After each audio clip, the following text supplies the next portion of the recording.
왜 중국 사람들은 잠옷을 입고서 길거리를 잠옷을 입고서 막 이렇게 왔다 갔다 하니까 뭐 좀비인가 굉장히 대형 명품 백화점인데 거기서 잠옷 입고서 이렇게 왔다 갔다 하시니까 잠옷을 입고선 보통 팀 단위로 움직입니다. 저들은 정신병자다 뭐 이런 얘기를 하시는 분들, 여러분들 78년도 79년도 개혁 개방하면 이게 없어진 줄 아시는 분도 계시던데 그렇지 않습니다.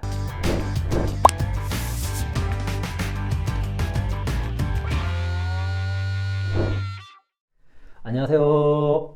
중국 현지에서 중국 사람과 함께 살고 있는 다문화 가정의 아빠 차코페페입니다. 먼저 저희 영상이 마음에 드시면 구독과 좋아요를 꼭 부탁드리겠습니다. 지금 이제 저희 영상이 얼추 조금 많이 올라가져 있는 상태입니다. 차코페페의 다양한 내용들이 있는데요. 또 여러분들께서 많은 또 질문을 주세요. 질문을 주시는 거는 좋은데 조금 안타까운 거는 저희 영상하고 좀 직접적인 관계가 없는 그런 질문들도 상당히 많습니다. 몇 가지만 좀 답을 드릴게요. 일단 촬영 내내 자꾸 이제 눈이 거슬린다며 도대체 제가 앉는 방향에서 오른쪽이죠. 여기 있는 게 뭐냐?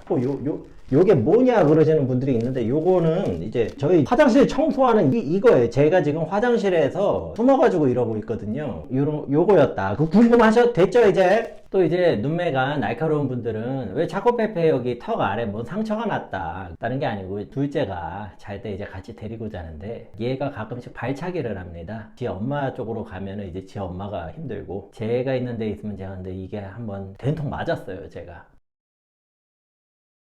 이런 것도 조금 있습니다. 되셨죠? 그러면 본격적으로 오늘 주제로 들어가 보도록 하겠습니다. 왜 중국 사람들은 잠옷을 입고서 길거리를 횡보하느냐? 왜 길거리에서 잠옷을 입은 채로 쇼핑을 하느냐? 이런 또 질문들이 있으셔서 거기에 대해서 저희가 한번 준비한 내용들을 여러분들께 공유 드리겠습니다. 지금 이 영상을 보고 계시는 분들이 연령층이 어떻게 되시는지 제가 잘 모르겠습니다. 만약에 30대 중후반 혹은 40대 초중반 정도시라면 넓게는 40대 후반까지 봐도 될 것 같아요. 중국 사람들이 잠옷을 입은 채로 쇼핑을 하는 것을 직접 보신 분들도 계시고 들어본 분들도 계실 겁니다. 근데 놀라운 사실은 중국에 대해서 막 알아가기 시작하는 어린 친구들, 뭐 10대, 20대 이런 친구들은요, 사실 이런 거를 거의 본 적이 없습니다. 왜 그럴까요?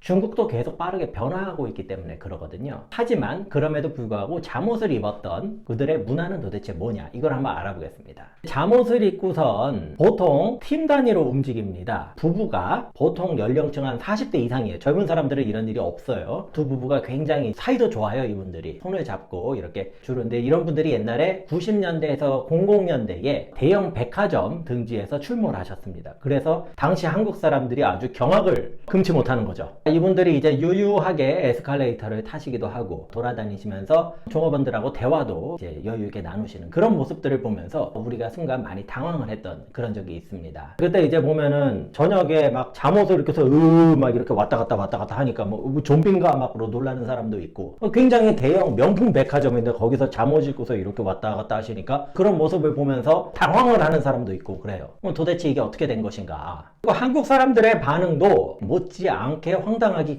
그지 없습니다. 어떤 분들은 이제 저것은 잠옷이 아니다. 저것은 중국의 전통 의상이다. 뭐 전통 의상이 뭐 레이스 달려있고 막 제가 아무리 봐도 그건 서양 옷인데 그런 사람도 있고, 어떤 사람들은 저들은 정신병자다 뭐 이런 얘기를 하시는 분들, 어떤 사람은 심지어 이제 백화점에서 고용한 어떤 잠옷 모델이 아니겠는가, 들어보면은 다 그럴듯한 어떤 추정들이에요. 그렇게 이 중국에서 잠옷을 입고 다니는 사람들을 보면서 무수한 한국의 이 우수한 인재들이 다양한 추측성 예상들을 해봤습니다. 제가 여기서 한 가지 먼저 말씀을 드리고 싶은 건요, 어쩌면 그때 추측을 하셨던 그 내용 중에 하나가 사실일지도 모릅니다. 제가 그것이 사실이 아니다라고 단언을 할 수가 없는 이유는 중국이 너무 크고 사람이 많기 때문에 어쩌면 그랬던 사람이 있을 수도 있어요. 하지만 오늘 제가 말씀을 드리는 거는 제가 알고 있는 범위 내에서 가장 그래도 조금 합리적이다, 이런 내용으로 여러분들께 공유를 드리겠습니다. 방금 전에도 소개를 드렸다시피 지금은 중국에서 잠옷을 입고 돌아다니는 사람은 거의 없습니다. 찾아보기가 거의 힘들고요. 따라서 이것은 특정 시대에 어떤 일부 사람들 사이에 있었던 문화다, 이렇게 보시는 게 좋을 것 같아요. 이거를 설명을 드리려면은 제가 조금 앞단으로 나가서 중국 70년대로 한번 가보시겠습니다. 여러분들 들어보신 적이 있는지 모르겠는데요,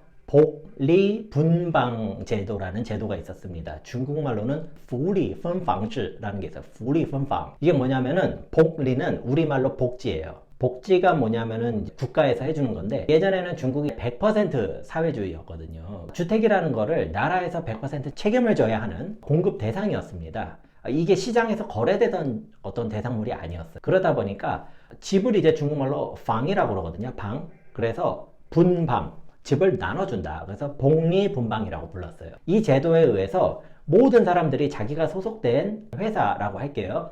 그 회사에서 자기 어떤 포지셔닝에 맞춰서 그 방을, 집을 제공을 받았습니다. 이런 게 언제까지 지속이 됐냐면요. 여러분들 78년도, 79년도 개혁 개방하면 이게 없어진 줄 아시는 분도 계시던데 그렇지 않습니다. 이 제도가 90년대 말까지 갑니다. 90년대 후반, 97년도, 98년도 돼서야 상하이 같은 대도시에서 복리분방 제도가 끝이 나고 상품방 제도라는 것이 이제 시작이 되죠. 상품방 혁명이라고도 하는데요. 부동산을 시장에서 돈을 주고 거래할 수 있게 된 겁니다. 우리가 봤을 땐 굉장히 당연한 거잖아요. 중국은 여기에 대해서 개혁 개방하고도 20년 정도 유예 기간을 가지면서 경제 특구라든지 이런 일부 샘플 도시들을 보면서 속도를 조절을 한 거예요.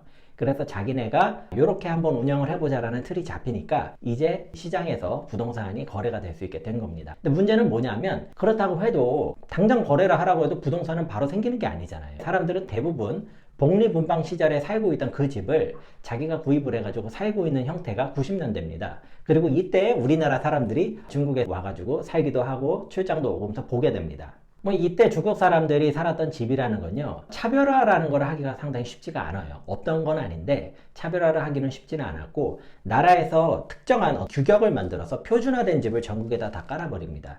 그래서 이제 코스트를 많이 줄였겠죠. 그때 이제 90년대 후반에 가장 유행했던 집이 우리나라 옛날에 주공아파트라고 해서 한 4, 5층 정도 되는 거 쭉 깔았던 거 있잖아요. 그런 형식의 집이 중국에서 굉장히 보급이 많이 됩니다. 아직도 남아있고요. 아직도 튼튼해요. 4, 5층 정도인데 여기가 이제 엘리베이터가 없습니다. 특징은 안에서 이제 계단으로 가셔야 되고, 기본 구조는 그러니까 한국의 주공 아파트하고 거의 비슷하다고 보시면 돼요. 그런데 특이점은 1층이 상가로 쓰는 경우가 굉장히 많았습니다. 그래서 1층에서 밥도 해주고 뭐 옷을 파는 데도 있었고 별 상가들이 다 있었어요. 저녁에 퇴근할 때가 되면 집에서 꼭 밥을 먹는다기보다는 가족들이 1층에 내려와서 같이 먹는다든지 이런 게 상당히 좀 보편적인 편이었습니다. 당시에는 사람들이 옆집에 누가 살고 뭐 3층에 누가 살고 1층에 누가 살고 옆동 누구 어디 살고 다 알거든요. 그러니까 거기서 이제 저녁 시간이 되면 밥 먹고 TV 방송이 그렇게 재미가 좋았던 것도 아니고 산책을 하는 문화가 꽤 많았더랬습니다.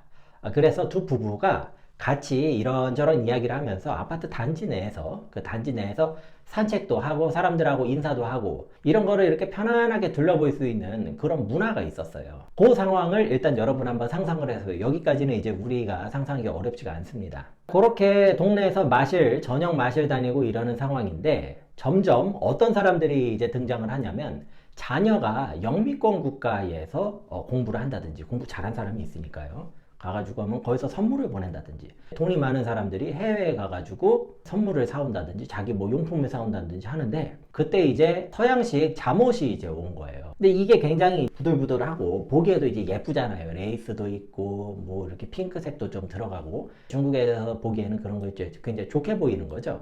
일부 고급 백화점이나 이런 데서 또 그런 거 판매도 하기도 시작하고, 점점 이 사람들이 이거를 집에서만 입는 게 아까워지는 거죠. 이제 여기서부터가 우리랑 좀 다른데, 중국 사람들이 굉장히 좀 실용적인 측면이 강합니다. 내가 요만큼이 있으면 그거를 좀 어떻게 더 활용해 보려는 그게 강해요. 지금 이제 저희가 집에서 뭐 SNS로 찍어서 올릴 수도 있는데, 옛날에 그걸 어떻게 합니까? 자랑을 할 방법이 없잖아요. 급기야는 부부가 잠옷을 입고 살짝 한번 내려오면 다 아는 사람이니까 자기 아파트 단지에서 이렇게 산책도 좀 하고, 또 보니까 먼저 번에 뭐 왕신에 뭐 입었더라, 우리도 한번 구해가지고 입어서 같이 돌고, 여기저기서 이제 잠옷을 입고 이렇게 와서 나 이렇게 하고 들어가 잘 거야, 이런 컨셉으로 이제 도는 거예요. 자, 여기까지가 이제 어느 정도 형성이 된 상태에서 자기들끼리 아파트 단지에서 돌면 이제 한국 사람들이 몰랐겠죠. 근데 문제는 뭐냐, 도시가 개발이 되면서 아파트 단지 옆에 막 엄청난 백화점들이 막 생기고 이러는 겁니다. 그럼 백화점 생기니까 저건 뭐지? 그래가지고 두 부부가 거기도 한번 가본 거예요. 문이 열려있네? 그러니까 에스컬레이터가 있네? 그거 타보고, 이런 게 있구나. 하지만 이 사람들은 자기가 동네 맛이라면서 사람들하고 이야기도 하고 산책 얘기 이렇게 편안하게 하고 이런 느낌으로 백화점으로 들어가는 겁니다. 근데 거기 백화점에 있던 한국 사람들은 한국에서 백화점 쇼핑을 하는 느낌으로 와 있었던 거죠. 중국 사람들은 그냥 봤을 때 외국인인가 그러고 마는데, 우리는 이제 놀라고 마는 거죠. 중국의 전반적인 문화하고 더불어가지고 같이 한번 설명을 드려봤는데요. 정작 중국 사람들 입장에서 한번 보시면 완전히 이해를 못할 것도 아니다. 그래서 여러분들께서 좀 궁금하신 게 있었다면 이번 기회에 한번 참고를 하시기를 바랍니다.